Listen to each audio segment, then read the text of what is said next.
नमस्कार, स्वागत एवं अभिनंदन पुनः मेरे चैनल अक्षय ज्ञान पे। आज आपके समक्ष मैं नीति के दोहे लेकर उपस्थित हुई हूँ, जो कक्षा 6 की पुस्तक के हैं। आज हम इसमें जो नीति के दोहे हैं कबीरदास जी और रहीमदास जी के हैं।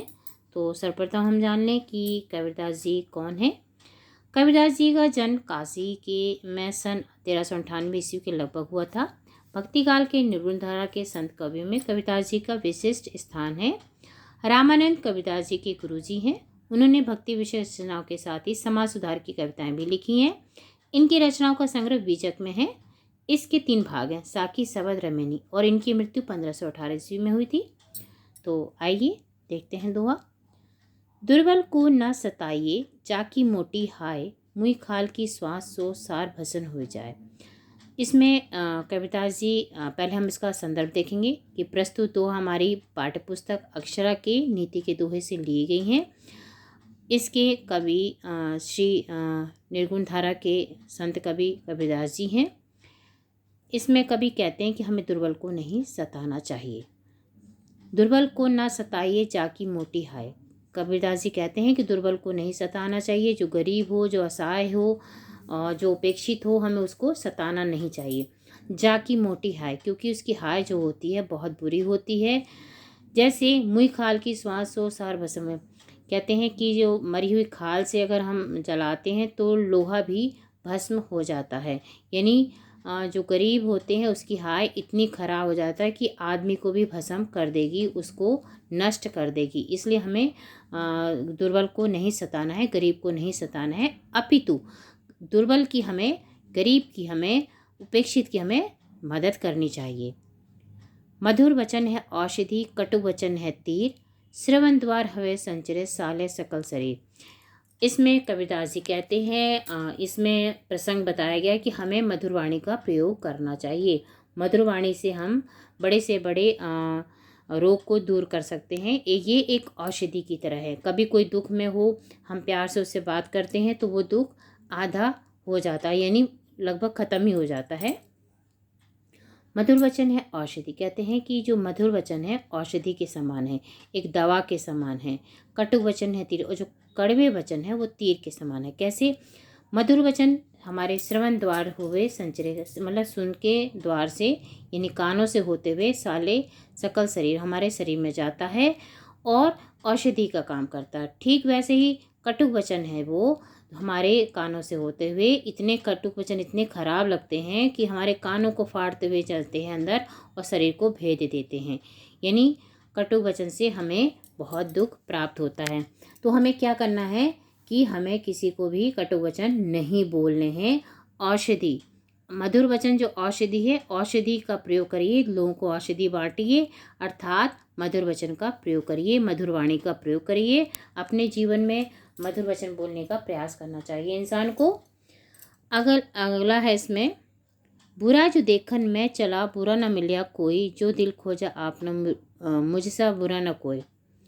इसमें कबीरदास जी कहते हैं कि मैं बुराई देखने के लिए, दूसरों के दुर्गुणों को देखने के लिए गया था, बुरा न मिला कोई, मुझे किसी के अंदर कोई बुराई अर्थात कोई दुर्गुण कोई प्राप्त नहीं हुआ।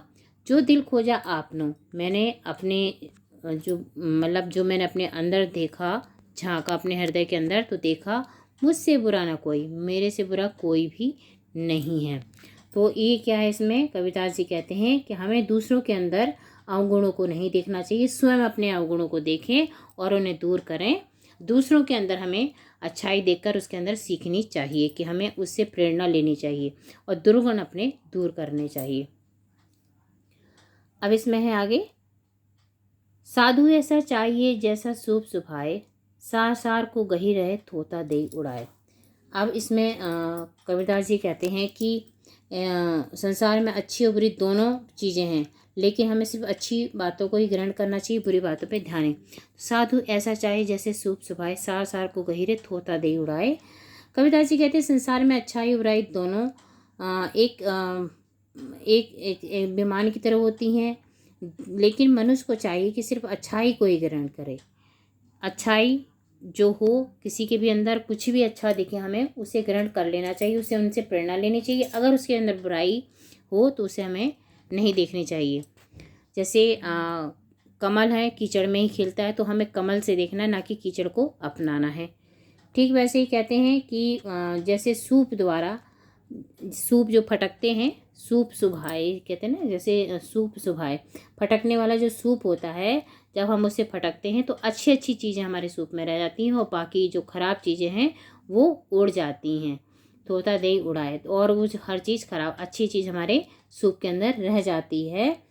ठीक सारी गंदी बाहर निकल जाए, सिर्फ अच्छा अनाज रह जाता है। तो सूप से हमें सीख लेनी चाहिए।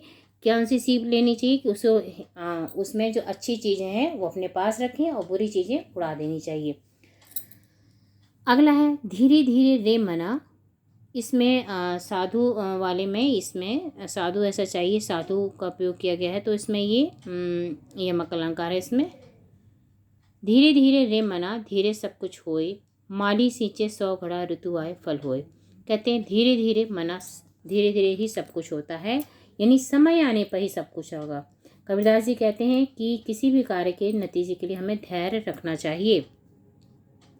माली सींचे 100 घड़ा, ऋतु आए फल होए। हम किसी भी पौधे को चाहे जितना सींचेंगे, लेकिन जब ऋतु आएगी उसकी तभी वो फल देगा, अर्थात समय आने पर ही कार्य सिद्ध होता है। धीरे धीरे रे मना, धीरे सब कुछ होए, माली सींचे 100 घड़ा, ऋतु आए फल होए।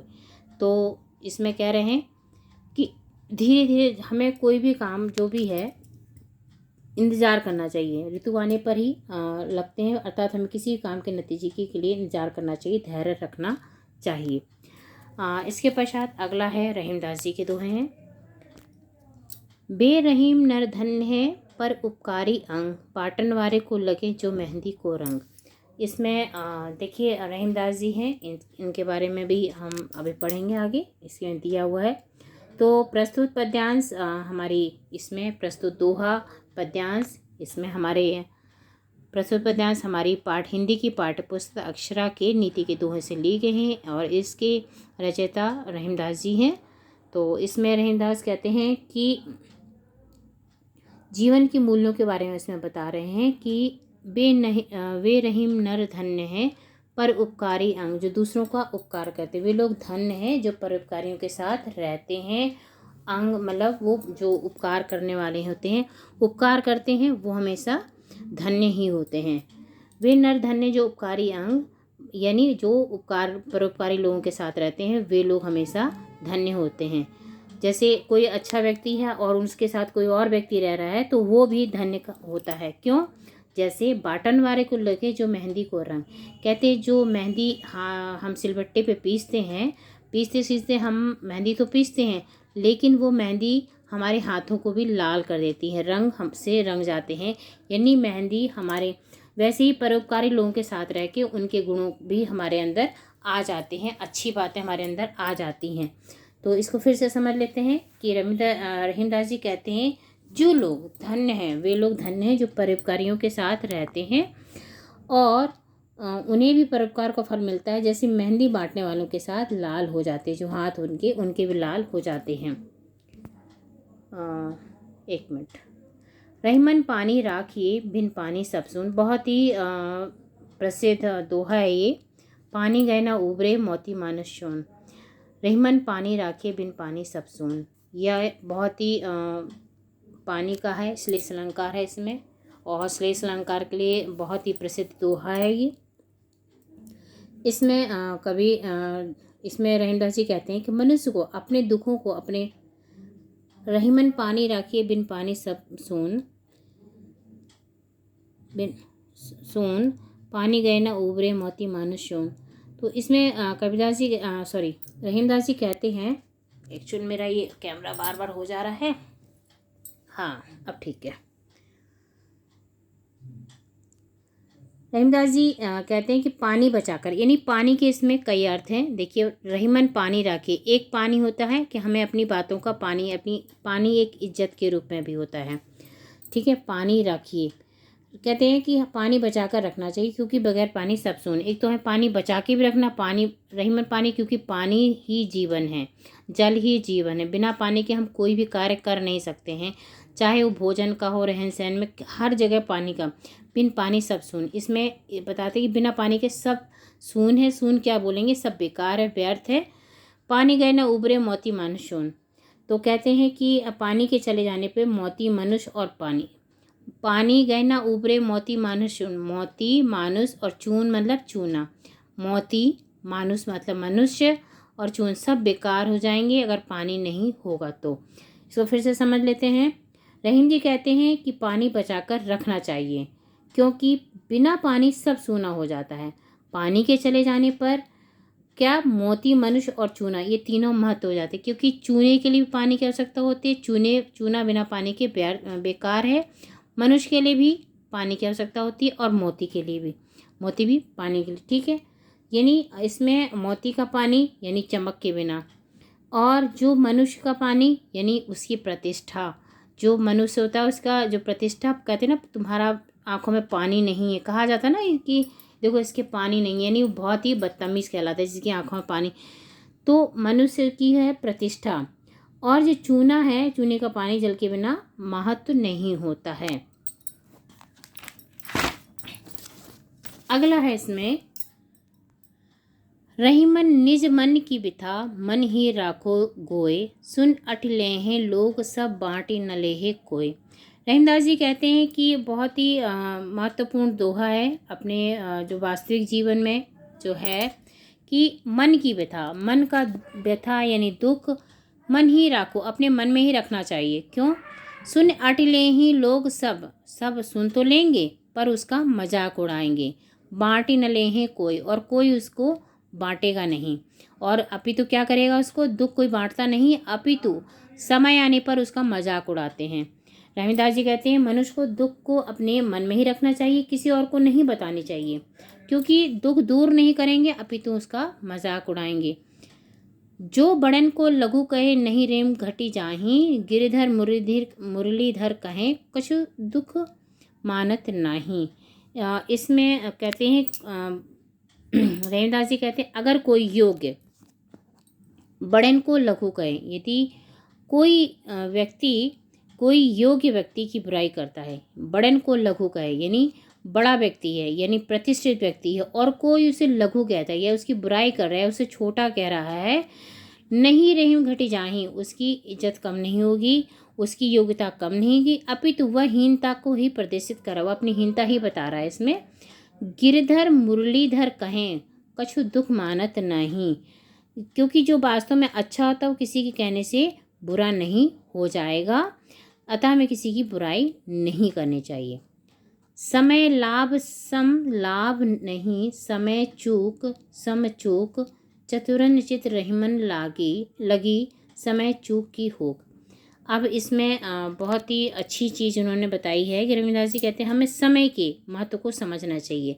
समय लाभ सम लाभ नहीं, कहते हैं कि मनुष्य समय के महत्व को नहीं समझता, वह समय निकल जाने पर समय चूक सम चूक, अगर समय चूक गया तो सब कुछ चूक गया। चतुरंचित रहीमन लागी समय चूक की हो। इसलिए रहीमदास जी कहते हैं कि मनुष्य समय के महत्व को नहीं समझता, वह समय निकल जाने पर पछताता है और दुखी होता है, तब सोचता है कि काश हमने समय के महत्व को चतुरंचित रहीमन लागी, तब सोचता है मन चित्त से कि समय चूकी हो कि हाँ काश हमने समय के महत्व को समझा होता। तो इसमें यमक अलंकार, श्लेष अलंकार और अनुप्रास अलंकार, तो 3-4 अलंकारों का उपयोग किया गया है। तो हम इसमें से अनुप्रास अलंकार, इसमें जिसमें एक ही ध्वनि या अक्षर का, देखिए इसमें है अनुप्रास अलंकार कई जगह हुआ,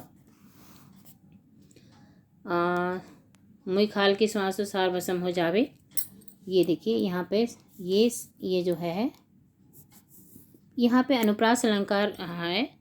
तो जहाँ पर एक ही ध्वनि या एक अक्षर का वर्ण की आवृत्ति होती है और हिंदी काव्यशास्त्र में महत्वपूर्ण होता है और कविता को आकर्षित बनाने में भी मदद करता है, ठीक है, यह अनुप्रास अलंकार होता है। मधुर वचन है औषधि, अब इसमें देखिए औषधि कटु वचन है तीर, इसमें उपमा भी की दी गई है, ठीक है। और बुरा जो देखन में चला बुरा ना मिला कोई, जो दिल खोजा आपने मुझसे बुरा ना कोई, इसमें देखिए कोई है, ठीक है, और कोई यहाँ पे है, शरीर है, तीर है, जाय है, हाय है, उड़ाए है, सुभाए है और होए होए, तो ये सब हमारे तुकान शब्द हैं। ये हमारे सभी तुकान शब्द हैं। अब इसमें साधु वाला जो है, इसमें यमक अलंकार साधु ऐसे चाहिए शुभ स्वभाव, इसमें साधु की तुलना शुभ से की गई है। तो यहाँ पर यमक अलंकार है, ये आपका यमक अलंकार। धीरे धीरे अब इसमें योजक चिन्ह का प्रयोग किया गया है, यहाँ पर योजक चिन्ह है।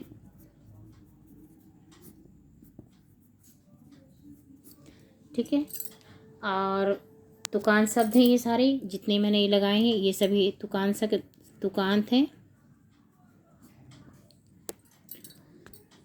और इसमें जब एक शब्द रहीमन पानी रखे बिन पानी सब सून, ये श्लेष अलंकार का है। ये इसमें पानी है, कई जगह उपयोग किया गया, अर्थ भी इसका अलग अलग है, इसलिए ये श्लेष अलंकार है।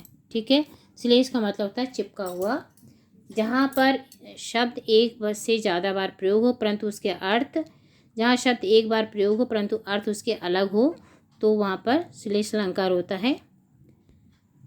श्लेष का मतलब होता है चिपका हुआ। ठीक है, बाकी इसमें गिरधर मुरलीधर, देखिए समय समय सम समय समय समय, देखिए इसमें सब में आपका अनुप्रास अलंकार है। तो इस तरह से हम बच्चों को, हाँ इसमें से विपरीत देखिए बड़न और लघु, बड़ा का छोटा यानी लघु, और इस तरह से हम इसमें तद्भव शब्द बहुत सारे हैं, तत्सम शब्द बहुत सारे हैं, तद्भव शब्द ज़्यादा हैं। तो बच्चों को हम इस तरह से दे देंगे कि आप इसमें से तद्भव शब्द छांटिए, फिर उसके तत्सम शब्द बनाइए। और विपरीत पर्यायवाची है, समय का बना सकते हैं आप। ठीक है, और गिरधर है। और देखिए, और बच्चों को आप लोग छोटी सी एक्टिविटी कराएंगे कक्षा में बच्चों को एंगेज करने के लिए, तो मिल जाएंगी बहुत सारी चीज़ें। तो इस तरह से हमारे ये दोहा पूरे होते हैं। धन्यवाद। यदि अच्छा लगे तो प्लीज़ लाइक सब्सक्राइब। एक कमेंट आपका एक मनोबल बढ़ाता है हमारा, एक क्या कई मनोबल बढ़ा देते हैं। धन्यवाद।